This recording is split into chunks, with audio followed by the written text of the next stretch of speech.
Hi everyone, we're coming back to the definition of a derivative. So just a reminder that f prime being the derivative of f is equal to this whole thing. So this is the limit definition of a derivative. Okay, now given that we know this, now doing some of these problems becomes a lot easier. So if you saw a function just like this, okay, so we have a limit problem, and so the first thing we got to figure out is that they're asking us to take the derivative. Okay, so I see the limit, something approaching 0. Okay, that same something is in the denominator, and I got x plus h and then f of x here. All right, so I recognize that this is the derivative, okay? And this, if you remember, is f of x. So what they're really asking me to do is they're asking me to analyze the derivative where f of x is 2x cubed. Hey, well, we can do that. We can just use power rule. Right? We don't have to do all the limit stuff and cancel out the h and all that. We can just do power rule because I know what the function is and I know how to take the derivative in an easier way.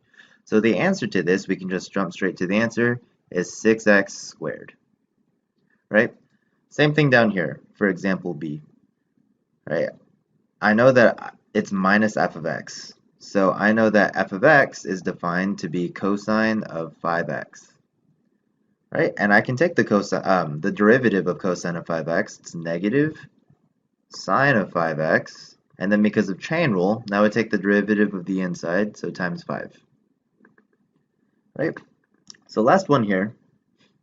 I have the limit as h approaches 0, yada yada yada, all this good stuff, but all of a sudden I see I have sine of some function here and I just have a number here. And that's kind of weird. So what I know is that my first term is sine of x plus h. Okay? And so, and this is sine of x. And so what I can deduce here is that my function is sine of x, okay, because I know that the inside of my function is x plus h. So it's sine of x is my function. And they're asking me to evaluate at x equals pi over 6. That's what they're asking me to do. Right? So I want to find the derivative of sine at pi over 6. Okay, well the derivative of sine is cosine. And cosine of pi over 6 is the square root of 3 over 2. Alright, so that's it, and I will see you guys later.